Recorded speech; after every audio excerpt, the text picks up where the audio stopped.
ke-198, bawa aku pergi. Ayunda sudah bisa berjalan menuju ke kelas walau agak pincang, tetapi setidaknya nyerinya itu tidak separah tadi. Tapi sayangnya masih bengkak jika dilihat secara langsung.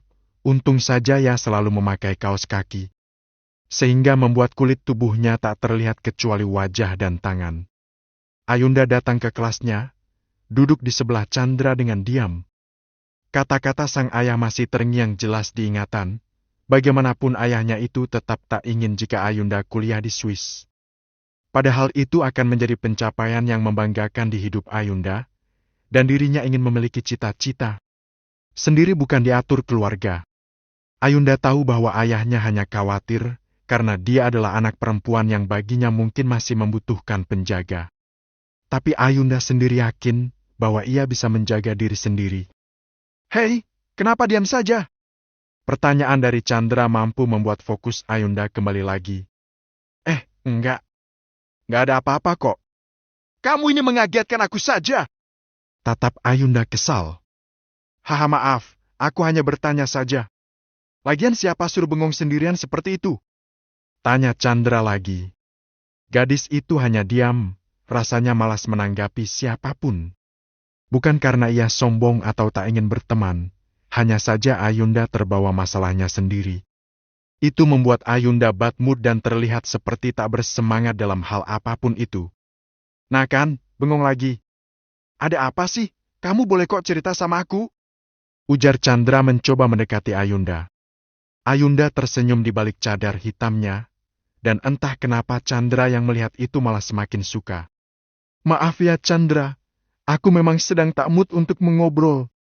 Aku sedang terbawa masalahku sendiri, jadi hanya butuh space time untuk diriku sendiri." Ujar Ayunda jujur, karena ia tak ingin Chandra salah paham dan mengira Ayunda malas mengobrol dengannya. Chandra nampak mangut-mangut, ia pun mengangguk dengan senyuman lebar. "Tidak apa-apa, itu memang hal yang wajar kok. Baiklah, aku tak akan mengganggumu untuk saat ini.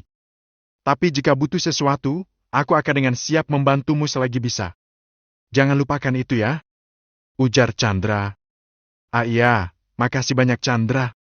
Hei, ujar Ayunda dengan senyuman yang dipaksakan. Bukan karena Chandra, tapi tentang masalahnya sendiri. "Iya, sama-sama." Setelah itu Ayunda tak menanggapi lagi ucapan Chandra. Ia hanya bingung dan merasa linglung sendiri. "Bagaimana nasibku ini? Apa aku harus mendengarkan ayah saja? Tapi itu bukan kemauanku sendiri." Batin Ayunda bergelut dengan otaknya. Ayunda benar-benar bingung dan tak tahu harus bagaimana lagi. Perjuangannya selama ini akan sia-sia jika memilih jurusan yang tak ia inginkan dan berkuliah hanya karena di sana ada Yusuf. Ayunda benci itu karena Ayunda sendiri juga punya cita-cita sejak dulu. Dan itu tak bisa dirubah semaunya, walau itu orang tuanya sendiri sekalipun. Sebentar Ayunda, maaf kalau aku menganggukmu. Tapi aku benar-benar hanya ingin bertanya, apakah kamu bercita-cita ingin berkuliah di Swiss? Tadi pagi ada brosur yang dibagikan. Kamu dapatkan? Tanya Chandra yang membuat mata Ayunda langsung berbinar terang. Benarkah? Tapi aku tak tahu kalau ada brosur yang dibagikan. Tanya Ayunda bingung. Ya sudah tak apa-apa, ini aku punya untuk kamu saja. Aku pernah lihat saat guru mensurvei university yang kita inginkan, dan kamu memilih Swiss University kan? Tadi ada banyak brosur dari berbagai negara, universitas favorit menerima beasiswa untuk murid cerdas tentunya. Tanya Chandra. Ayunda mengangguk dan mengambil brosur yang diberikan oleh Chandra. Ia mengamati itu baik-baik dan merasa kagum atas indahnya gedung yang besar itu. Namun kini harapannya sirna. Ia tak bisa lagi bermimpi seperti yang Ayunda inginkan. Mau tak mau Ayunda akan terpaksa menuruti kemauan sang ayah, walau sebenarnya itu sangat berat bagi Ayunda. Thanks Chandra, aku memang memilih universitas ini. Tapi masih ragu. Ujarnya jujur. Ayunda ragu pada dirinya sendiri, akan tetap berpegang teguh pada prinsipnya atau menuruti kemauan sang ayah. Ah iya sama-sama. Baiklah itu saja yang ingin ku sampaikan padamu. Ya sudah maaf ya mengganggu. Ujarnya sedikit merasa bersalah.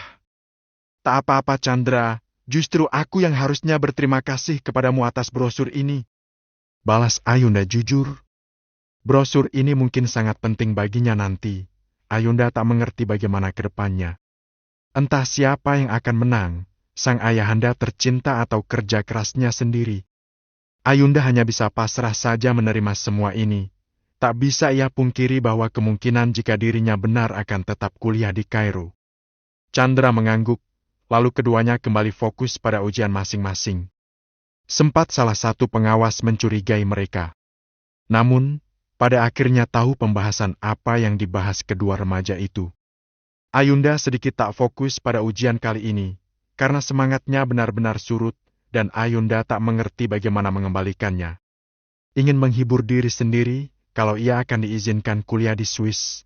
Tapi dirinya tak bisa berbohong, kalau itu mungkin akan sangat sulit.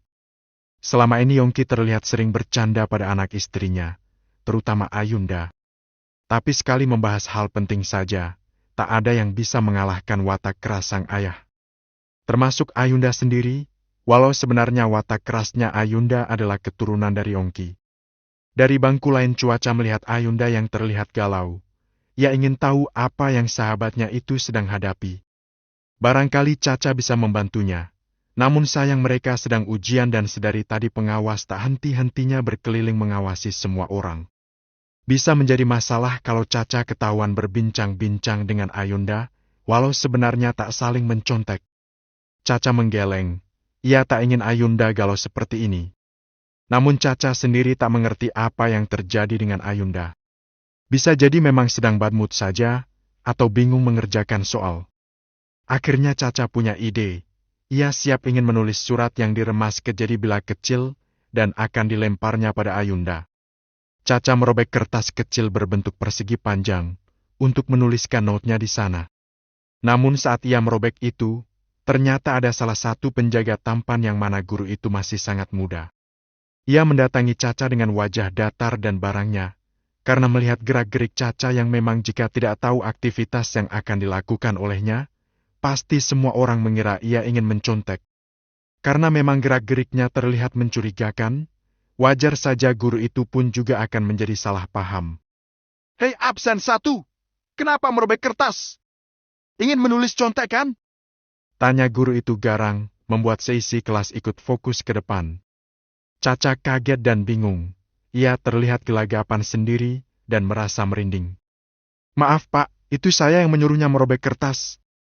Lihat, di kolong meja milik saya banyak berak tikus yang bau dan menjijikan." Ujar Aldo membelah Caca, yang membuatnya menganga sekaligus. Baiklah, silakan dilanjut." Ujar guru muda yang tampan itu, kemudian ia pergi berkeliling lagi. Dan akhirnya Caca aman tanpa tuduhan. Ia bahkan belum menjelaskan apa yang Caca lakukan baru saja. "Tumben sekali kamu membelaku, tapi ya tak apa. Terima kasih untuk itu." Ujar Caca masih dengan aura songongnya. Aldo yang berada di sampingnya hanya tertawa saja. Meski telah dibantu tetap saja sikap angkuh Caca masih tercetak jelas. Membuat Aldo tak habis pikir saja, walaupun biasanya Aldo sendiri yang memulai pertengkaran dengan Caca. "Tak apa. Lagi pula aku membelamu di hadapan kakakku sendiri. Jangan kaget," ujar Aldo cekikikan. Ternyata guru tampan itu adalah kakaknya Aldo, orang yang selama ini menjadi musuh bebuyutan Caca. "Benarkah? Meski wajah kalian sangat berbeda, namun sikapnya tak beda jauh. Yang satu menyebalkan dan yang satu lagi emosian, sungguh perpaduan yang ajib. Tapi by the way, kakakmu oke juga?" Caca menaikkan satu alisnya. Mendengar itu Aldo langsung tersinggung, karena orang yang ia suka memuji kakaknya sendiri di hadapannya. Jujur saja, selama ini Aldo sering menjahili Caca karena suka padanya, dan ingin berinteraksi lebih walau dengan cara yang salah. Melihat Aldo yang cemberut, membuat Caca mengernyit. "Lah kok cemberut? Apa aku salah bicara ya?" Batin Caca bingung. Namun ia tak ingin mengambil pusing. Jika memang Aldi tersinggung nanti saja Caca akan minta maaf. Untuk sekarang dirinya ingin fokus pada ujian yang sedang dihadapi saja. Meski hati Caca bilang ingin fokus, namun dari bayangan matanya sebenarnya Caca melirik Aldo sekilas. Caca sedikit tak tenang. Ia tak merasa bersalah, namun takut jika ada ucapan yang menyinggungnya. Sial, niat hati ingin menghibur Ayunda yang sedang galau, namun kenapa aku sendiri ikut merasa galau? Takdir Tuhan memang tak ada yang tahu, tapi kenapa Aldo cemberut? Apakah ada kataku yang menyinggung perasaannya? Dasar cowok gila! Jika ada, seharusnya langsung bilang saja padaku, maka aku akan minta maaf. Aku memang orang yang memiliki gengsi tinggi, tapi jika memang aku sendiri yang salah, maka tak ada salahnya meminta maaf. Maki Caca dalam hati. Sekarang giliran dirinya yang tak fokus pada ujian, entahlah Caca juga ikut bingung. Nanti saja ia akan datang pada Ayunda untuk menghiburnya. Sekaligus menanyakan apakah ada kata-katanya yang membuat Aldo tersinggung dari kacamata Ayunda. Karena tak fokus, tak sengaja Caca mencoret hasil kerjanya itu dengan pensil. Namun ia lupa bahwa penghapus yang dimiliki biasanya selalu dibawa kucingnya untuk mainan, membuat Caca bingung sekarang harus bagaimana. Namun retina matanya tertuju pada penghapus hitam polos milik Aldo. Sontak Caca ingin meminjamnya juga untuk menghapus coretan yang tak sengaja tergores itu. Tapi Caca malu bagaimana harus mengatakannya, karena sepertinya Aldo sedikit marah dan tak terima dengan apa yang diucapkan ia tadi. Membuat Caca takut dan semakin canggung. Namun apa daya ia membutuhkan benda itu sekarang? Andai saja ia punya penghapus sendiri, pastinya Caca tak akan kebingungan seperti ini. Ingin meminjam Ayunda rasanya terlalu jauh. Nanti akan ada orang yang salah paham lagi dan mengira dirinya mencontek. Sudahlah, biar kertas lembar jawaban ini begini. Aku sudah terlalu lelah memikirkannya. Gumam Caca frustasi. Tampaknya Aldo mendengar gumaman Caca itu. Ia kemudian menoleh ke arah Caca yang terlihat kacau. Kenapa lagi kau ini? Tanya Aldo sedikit tegas dan tak seperti biasanya yang cengengesan. Tak apa. Aku hanya kehilangan penghapus saja, ujar Caca. Aldo pun mengangguk. Ia kemudian memberikan penghapus miliknya pada Caca. Ini, pakai saja milikku, ujar Aldo yang kemudian kembali fokus pada ujiannya sendiri. Caca yang melihat itu hanya menghela nafasnya panjang. Ia tak tahu apakah Aldo marah padanya. Jika memang marah, Caca juga tetap tak akan tahu pria itu marah karena apa. Ya takut kamu gak mau minjemin. Tapi by the way, thank ya. Ujar Caca dan Aldo hanya mengangguk pelan.